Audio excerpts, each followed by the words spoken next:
All right, last bit of fun with z-scores. What I need you to do is pause this, write these two things down for me real quick, please.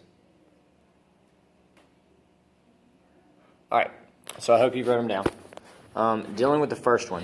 It says determine the probability that a score falls within 0.93 standard deviations from the mean. Important words. Probability, okay? This is going to be a big one.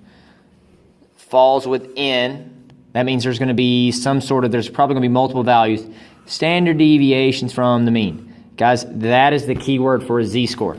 They're telling us that z equals 0.93, but it has to be two scores, so z is also going to equal negative 0.93, because remember, it's above and below the mean. Now, here's the last little piece of information that's extremely important. It says probability, okay?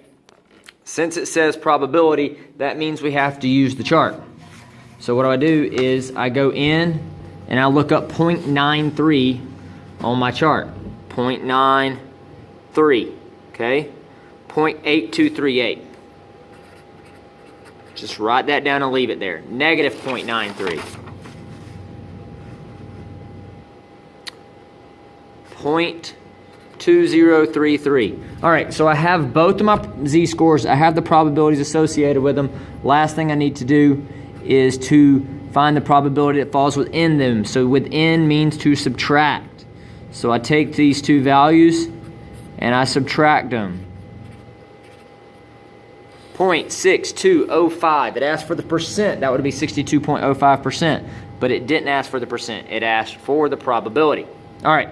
So that's how you do a problem like that. Please make sure that you see standard deviations from the mean, z-score, probability. Look at the chart. Falls within two values. Okay? Now, down here again, find the range. Very important. Range of scores that fall within 1.07 standard deviations from the mean. Standard deviations from the mean. Z-score. Falls within. Positive and negative. It means there's going to be two different values right here. Range.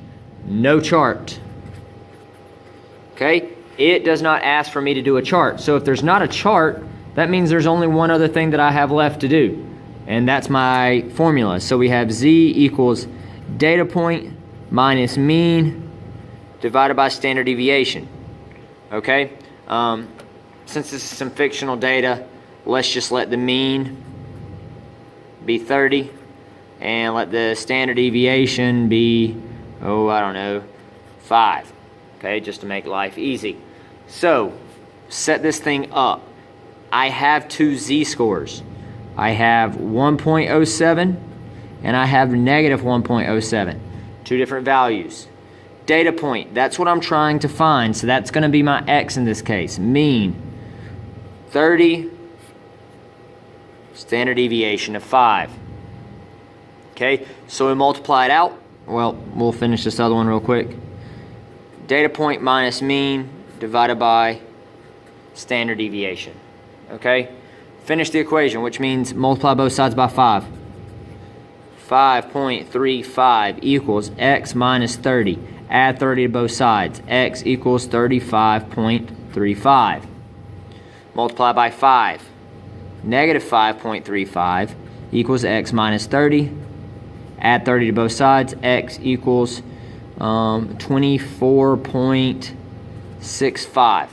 I have two values. That would be my range. So my range is 24.65 to 35.35.